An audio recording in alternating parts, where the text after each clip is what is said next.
Hello again. The focus of attention when talking of the recent presentation of Oscars has of course been the awful conduct of Will Smith. Most people watch those ceremonies for escapism, seeing famous people and glitzy scenes such as they are not likely to encounter in their real day-to-day lives. It is supposed to be very different from our ordinary existence. Those who tuned in the other night, though, witnessed a black man hitting another black guy and then shouting a load of sexualised swear words. I mean, many of us can see such things at the local supermarket. We hardly need to turn on our television sets to see displays of this kind. Where I live, there is a further education college with a large number of students from Hackney and Walthamstow. I can see black kids scrapping and swearing at each other any day of the week. It's hardly a novelty. This was not the only astonishing scene, though. Because the intention was to show how diverse the whole thing had become, it was necessary to have black hosts, of course. Chris Rock, one of these, was involved, as we have seen, in a physical confrontation of a kind with which many of us are only too familiar. Another black host was a woman called Regina Hall, who is, I gather, a Hollywood starlet. She invited men up on stage and offered to take them backstage and swab the back of their mouths with her tongue. Classy or what? I wonder if we might pause at this point and ask ourselves what would have been the reaction if a man had been hosting the event and invited four women whom he fancied up on stage and offered to swab the back of their mouths with his tongue.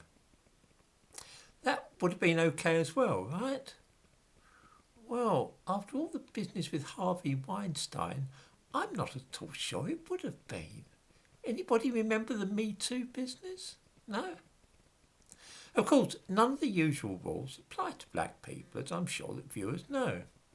The fact that this was a black woman making a sleazy and horribly inappropriate joke will be tolerated in a way which would have brought gasps of horror and indignation had a man made it, especially a white man.